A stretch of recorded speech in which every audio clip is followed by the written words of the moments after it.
फिर पूरे विश्व में कोई टेंशन युक्त होना ही नहीं चाहिए, क्योंकि सब मौज में लगे। जीवों की हत्या करके उनका मांस खाना, मदिरा पीना, व्यभिचार करना, नए नए व्यभिचार करना, तो सबको मस्त होना चाहिए। अगर हमको यह दिखाई दे कि तुम्हारी बात सत्य है तो हम सुने, सब टेंशन में है। कोई भी प्रभु को साक्षी करके बोले कि भजन के बिना किसी का हृदय शांत हो गया है, तो मुझे एक भी व्यक्ति विश्व में नहीं, महापुरुषों ने देखा है अपनी दिव्य दृष्टि से।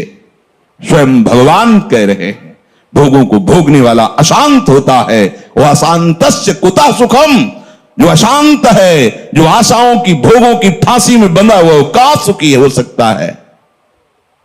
दुष्संग से किसी का भी नाश हो सकता है, कोई भी हो, कोई भी हो। ये कभी न सोचे कि दुष्संग से हमारा पतन क्या हो सकता है, किसी का भी, कभी भी। सोचो, जो भगवान के दर्शन कर रही हैं और भगवान जिनके झुककर चरण छूते हैं, और जो भगवान को ऐसे हृदय से लगा लेती है और माथा चूमती है, माता कैकेयी, उनको यद्यपि वो तो लीला परिकर है, दुष्संग का वहां आरोप नहीं कर सकते, क्योंकि प्रभु की लीला का संपादन करने के लिए वो पूरा परिकर है। चाहे वो मंथरा जी हो, चाहे कैकेयी, ये सब बंदनी है। सोचो, एक बार प्रभु को जिन्होंने देख लिया, उसको हम दुष्संग कैसे कह सकते हैं। और उन्हीं प्रभु को मंथरा जी भी तो देख रही है, पर वो लीला पात्र हैं। पर वहां दर्शन कराया जाता है कि दुष्संग कितना प्रबल है। सुना आपने महाराज दशरथ क्या कर रहे हैं?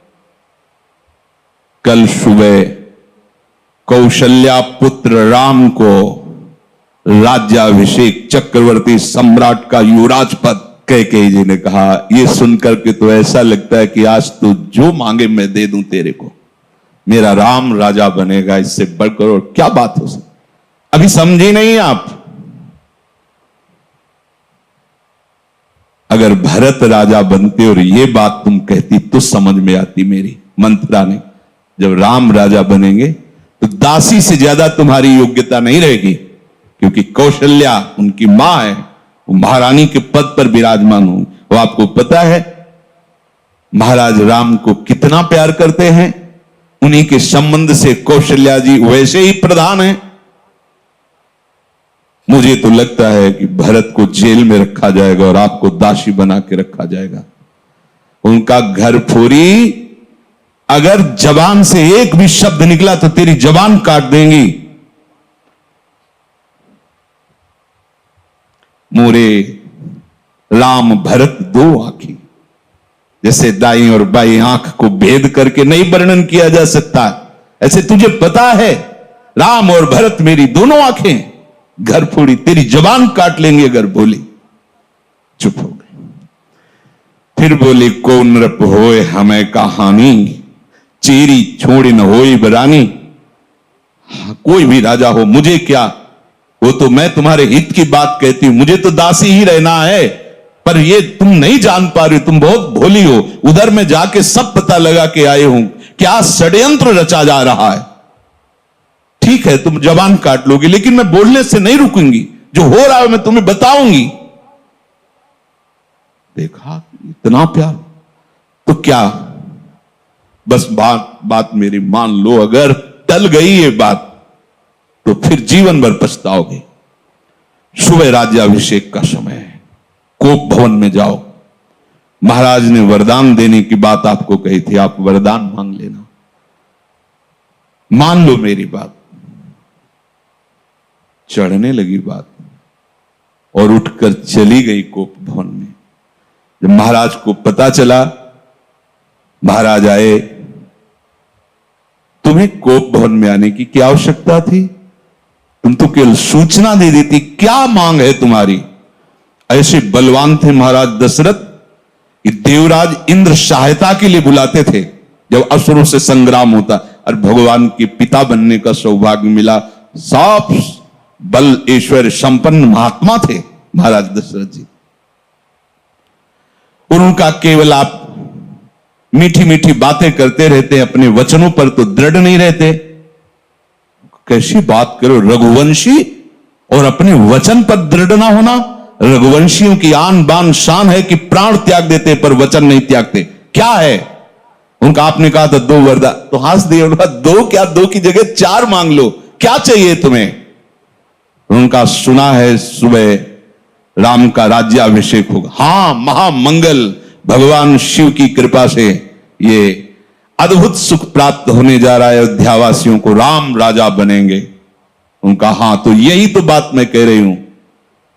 राम का 14 वर्ष का वनवास और भरत का राज सिंहासन पर, और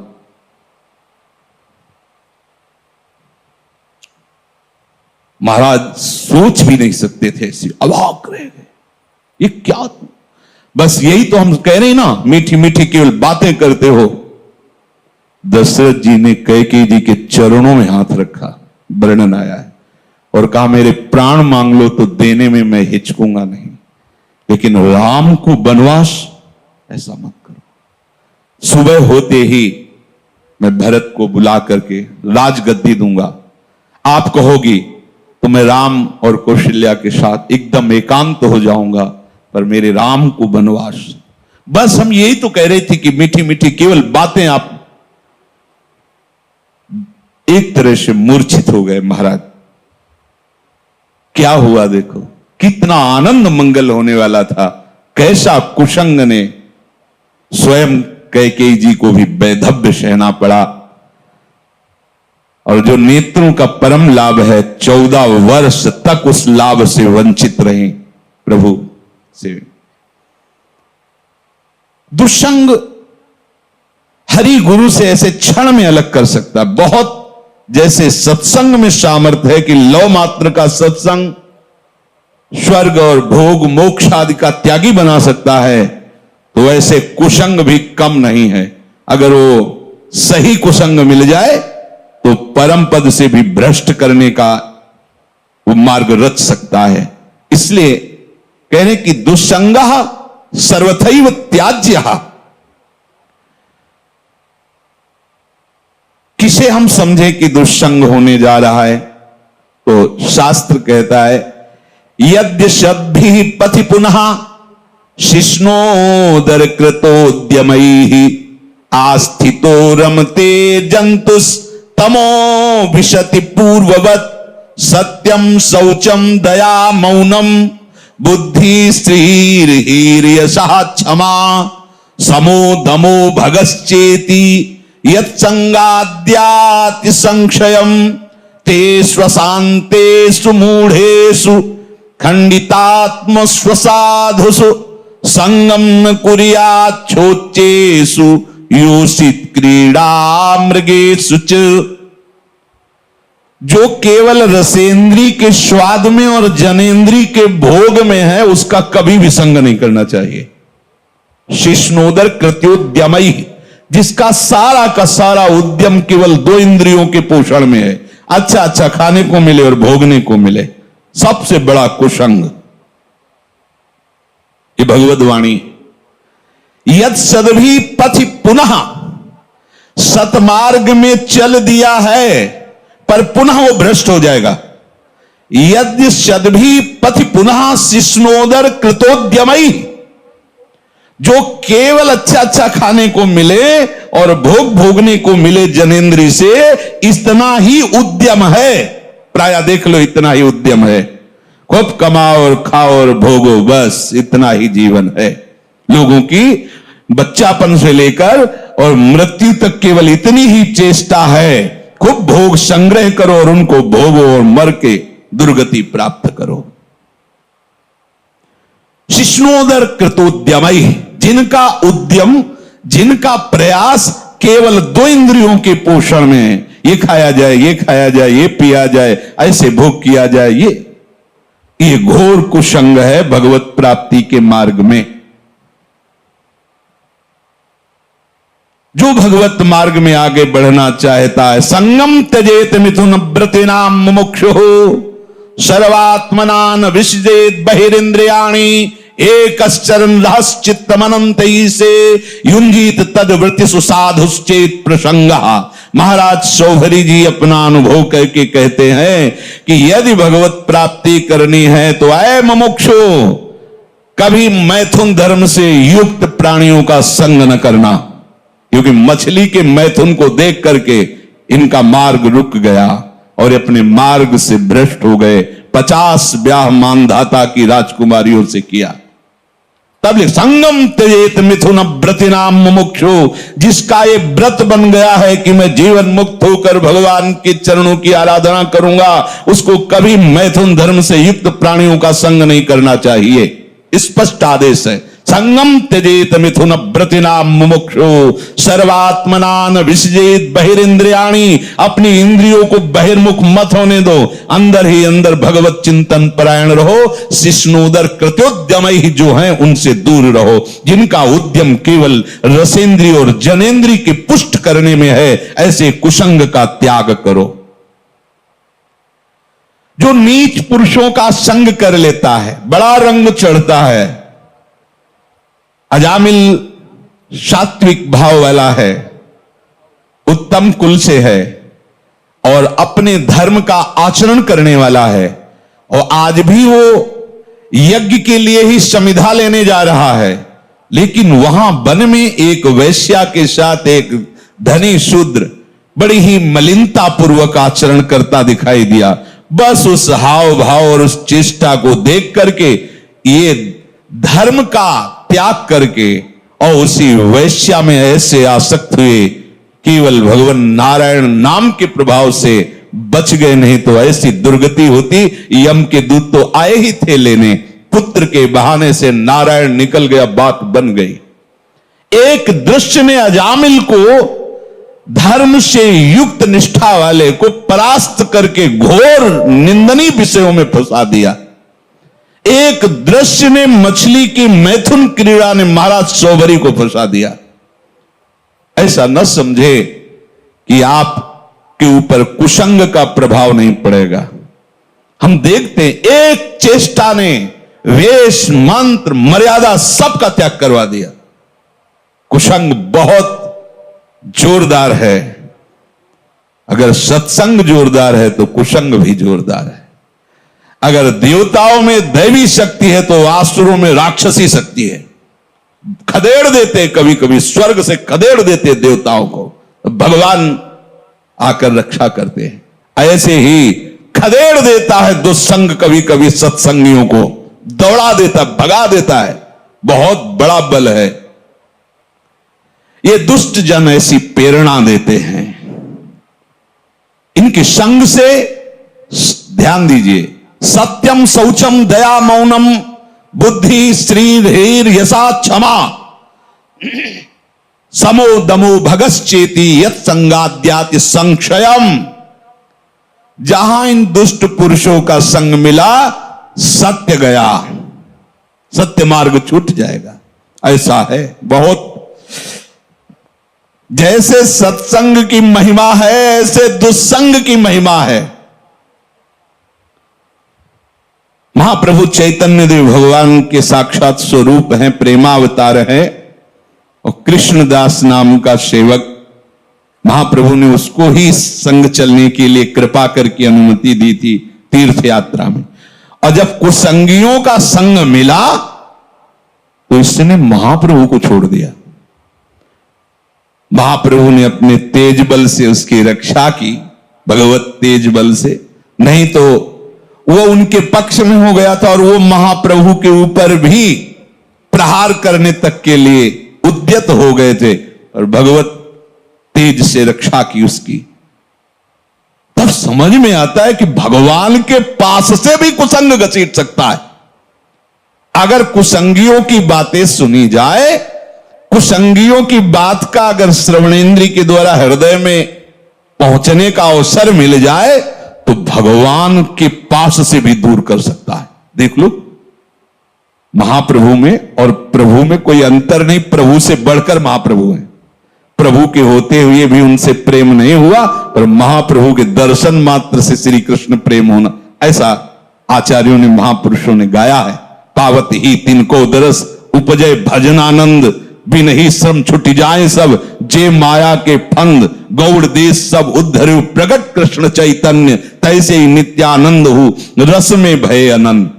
दर्शन क्या वो उच्छिष्ट पाता था, महाप्रभु के साथ चलता था, पर कुसंग कितना भारी। ओहो, जब भरत जी ने सुना कि मेरे प्राणाराध्य भगवान को वनवास मेरी मां के वचनों से हुआ, मेरे परम कृपालु परम प्रेमी पिता का शरीर त्याग मेरी मां के वचनों से हुआ, तो जे ही ननिहाल से आए तो दौड़ कर कैकेयी मां मिलने के लिए आई तो रोक दिया, और शब्द जो बोला वो बहुत ही कठोर बोला, पापिनी आज के बाद तेरा कभी भरत मुख नहीं देखेगा। 14 वर्ष व्यतीत होने के बाद जब प्रभु पधारे तो सबसे पहले कैकेयी मां के पास गए। बड़े करुणा में मर्यादा पुरुषोत्तम हृदय से लिपट कर कैकेयी जी रोई और कहा, बेटा एक इच्छा है, जब से ये लीला हुई तब से आज तक भरत ने कभी मां नहीं कहा, तुम आदेश करोगे तो एक बार वो मां कह देंगे तो मेरा हृदय जो जल रहा है शांत, एक बार केवल मां कह दे। प्रभु कुछ बोल नहीं पाए, विचार किया। भरत जैसे महाभागवत एक बार जो निश्चय कर ले उसे टाला नहीं जा सकता, और भरत मेरी आज्ञा को नहीं टाल सकता। अब ऐसी परिस्थिति में निश्चित वो प्राण त्याग देगा। अगर हमने कहा कि कैकेयी जी को मां बोल दो तो मेरी आज्ञा उल्लंघन नहीं करेगा, और निश्चय इतना प्रबल है इसलिए दोनों बातों की रक्षा के लिए प्राण त्याग देगा। दूसरे भगवान ने कहा ही नहीं, जीवन में कभी मां नहीं कहा। साष्टांग प्रणाम करके हाथ जोड़कर ग्रीवा झुकाकर खड़े होते थे प्रहलाद जी हिरण्यकश्यप के सामने। जब उसने भगवान श्री हरि की निंदा की तो दैत्यराज कह के संबोधन किया, पिताश्री कह के संबोधन नहीं किया। जाके प्रिय राम वैदे, कोई दुष्संग कहीं भी हो सकता है, बता रहे हैं, वृत्ति से हो सकता है, व्यक्ति से हो सकता है। तो प्रभु कह रहे हैं स्वयं, ये भगवान के वचन है कि बरु भल बास नरक करताता, दुष्ट संग जन देई विधाता। भले नरक का वास हो जाए तो अच्छा है, उससे पाप क्षीण होंगे, लेकिन दुष्ट का संग ठीक नहीं। दुष्ट का वास, दुष्ट का संग, दुष्ट से मित्रता, दुष्ट से संभाषण बिल्कुल ठीक नहीं। बरु भल बास नरक करता, भले नरक में हमें वास मिले लेकिन दुष्ट का संग ना मिले। दुष्ट संग से केवल दुराचारी मनुष्यों का ही संग नहीं समझना चाहिए। अपनी इंद्रियां, अपने मन की पेशगी भी दुष्ट संग है। ये जो हमारा मन भगवत भजन के विपरीत प्रेरणा कर रहा है, ये बहुत सुंदर है, ये अच्छा है, ऐसा देख लें, वो सुन लें, वो भोग लें, ये भी दुष्ट संग है। ये इंद्रियां दुष्ट हैं, ये मन दुष्ट है, जब तक ये संतुष्ट नहीं हो जाते। और इनके संतोष होने का एक ही कारण भजन, दूसरा नहीं। माता देहूती जी भगवान कपिल देव जी से कहती हैं, भगवान भोगों को भोगते हुए दुष्ट इंद्रियां कभी तृप्त नहीं हुई, आज भी चला रहे। जबकि महान योगेश्वर से संपन्न भगवान करदम जी ने ऐसी रचना रची थी, तो कपिल देव जी से कह रहे कि भगवान ये दुष्ट इंद्रियों के द्वारा ऐसे दिव्य भोगों को भोगने पर भी आज तक तृप्ति नहीं। ये दुष्ट शब्द उच्चारण किया इंद्रियों के लिए, ये मन बड़ा दुष्ट है। जब तक ये भगवदाकार नहीं हो जाता तब तक अपना मन, अपनी इंद्रियां, इनसे सावधान रहे। ये कुसंग है। हर बात मन की मानना, इंद्रियों की मानना, हर बात मन और इंद्रियों की अपनी मानना, ये बहुत घाटे का सौदा है। जब ये तुम्हें मन और इंद्रियां भोगों का चिंतन करा रहे, तुरंत काटिए। हमने आपको बताया सत्संग में कि नाम जोर से उच्चारण कीजिए तो संस्कार नहीं बनने देगा, उसकी चाल है। और जहां आप उसमें थोड़ा सा मिल गए तो ध्यायतो विषयान पुंसः संगस्ते सुपजायते। जहां विषय ध्यान शुरू हुआ, पूर्व का भोगा हुआ या सुना हुआ या पढ़ा हुआ या देखा हुआ, जहां उस पे एकाग्र हुए, कुछ करो या न करो, जो उसका परिणाम हो तो हो गया, तुम्हारा अंतःकरण गंदा हो गया। क्रिया तो बाद में होती, अंतःकरण पहले गंदा होता है। ध्यायतो विषयान पुंसः संगास्तेषु उपजायते, जहां विषयों का ध्यान सुखपूर्वक किया, ऐसे से ऐसा हो, ऐसे से, बस वो अंतःकरण को मलिन करके संकल्प बना देगा। और जहां संकल्प बना और संकल्प में बाधा पड़ी, प्रतिकूलता आई, तो क्रोध अपना अधिकार कर लेता है। संगात संजायते कामः, कामात् क्रोधो विजायते, क्रोधात् भवति सम्मोहः, सम्मोहात् स्मृति विभ्रमः, स्मृति भ्रंशात् बुद्धिनाशो, बुद्धिनाशात् प्रणश्यति, सर्वनाश हो गया। इसलिए कल्याण पथ पर, भगवत मार्ग पर चलने वाले उपासक को विषय चिंतन को भी दुष्ट संग समझना चाहिए। विषय चिंतन बड़ा भारी अंदर का दुष्संग है। बाहर से भाग के तो एकांत हो गए, लेकिन अंदर उसे भगाने के लिए नाम समर्थ है। नाम न छूटे तो कोई भी दुष्संग तुम्हारे ऊपर प्रभाव नहीं डाल सकता, आएगा प्रभाव नहीं डाल सकता। कोई भी दुष्चिंतन अपना संस्कार स्थापित नहीं कर सकता। इसलिए निरंतर नाम जप करते हुए दुष्संग से बचना। जब दुष्संग से बचेंगे तब आपके अंदर भजन भाव की वृत्ति से एकांत स्थान की चाह होने लगेगी। कोई मुझसे मिले ना, कोई बात ना करे, बस चुपचाप निरंतर नाम चल रहा है, वाणी चल रही है। स्वाध्याय अत्यंत आवश्यक है। अगर आप थोड़ा भी हिंदी पढ़ लेते हो तो आपको स्वाध्याय जरूर करना चाहिए।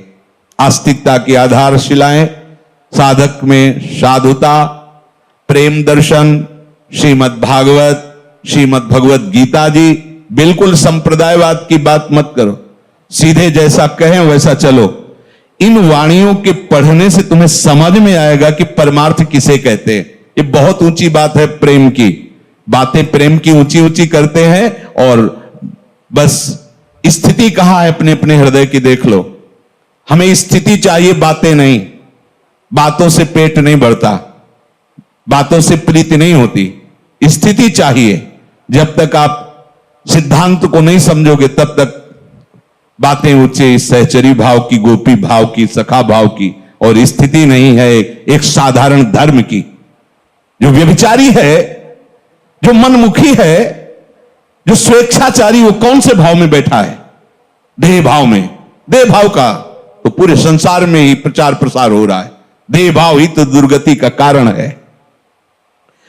अब उसके उपासक के हृदय में जो दुस्संग से सर्वथा बच रहा है, भीतर और बाहर से, तो विविक्त स्थानम सेवते।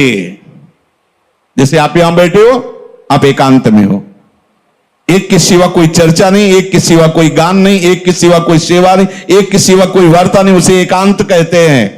एकांत का मतलब किसी कमरे में या गुफा में बैठ जाना नहीं।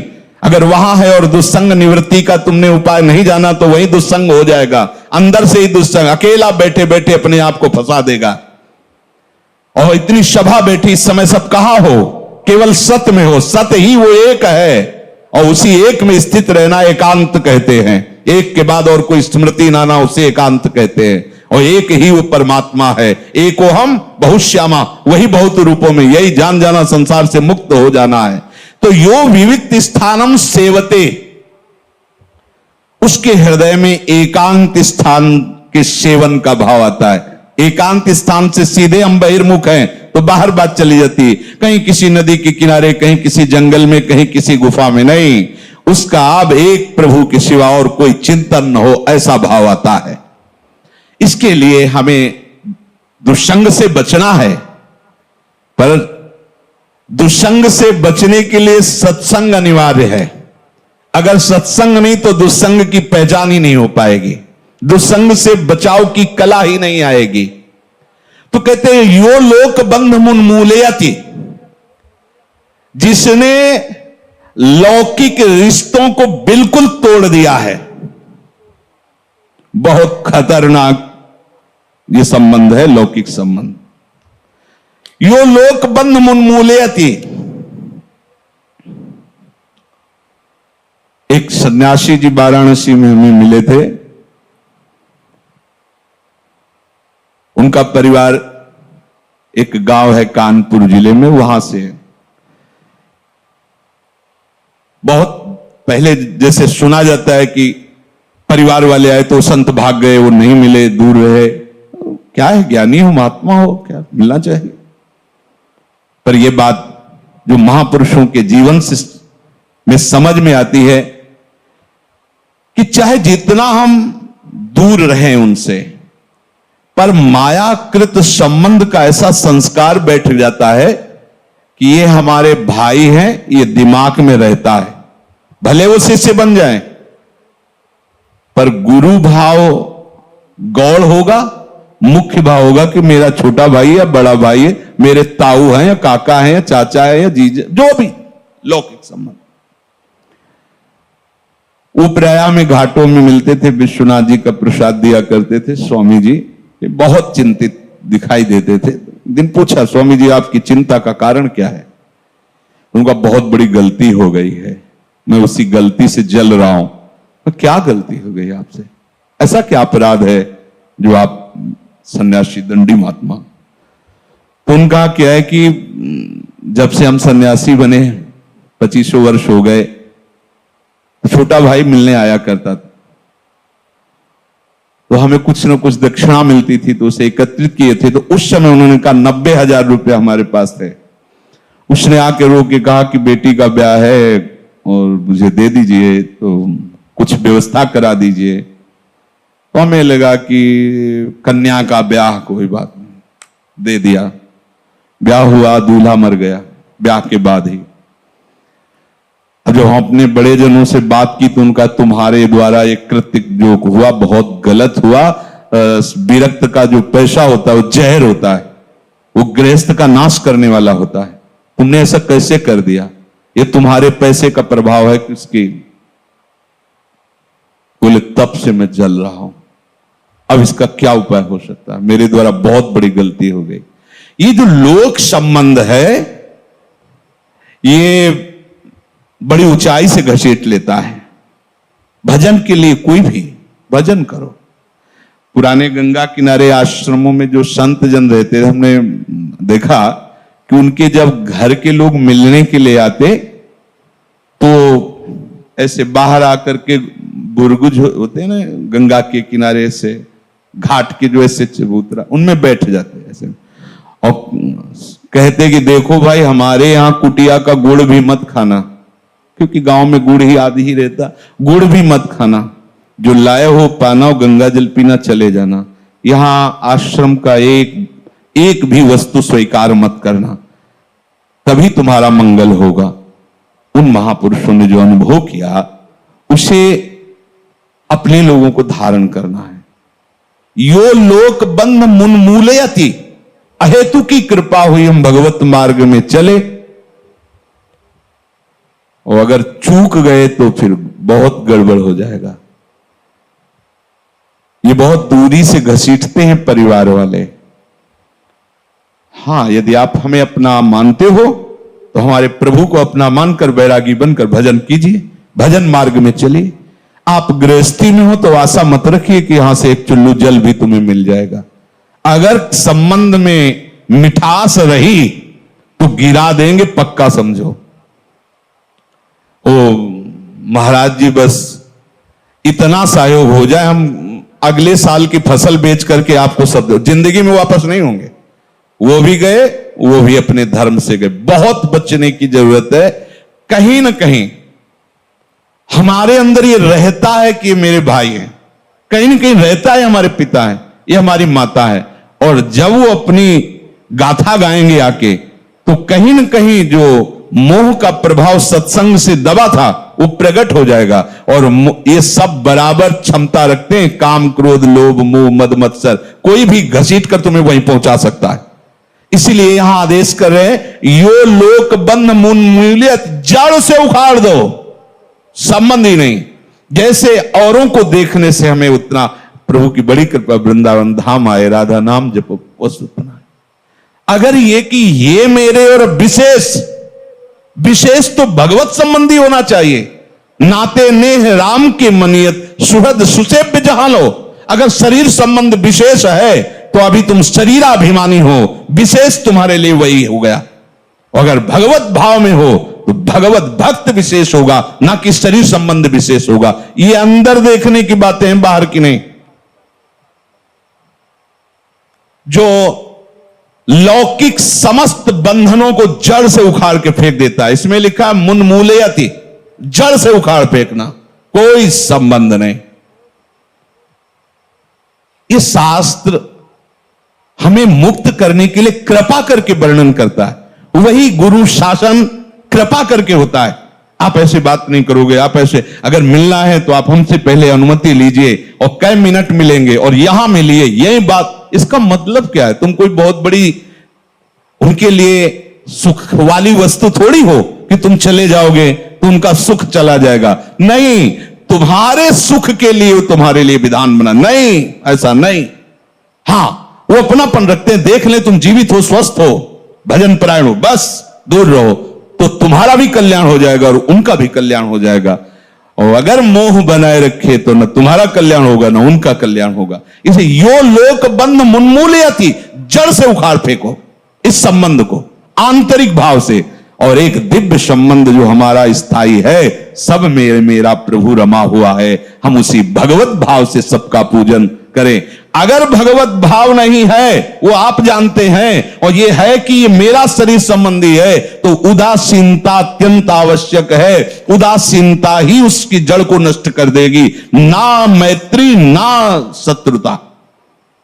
उदासीनता, जिसे हम जानते हैं, ऐसे भाव हम जानते हैं पर हम जानते ही नहीं, ऐसे भाव से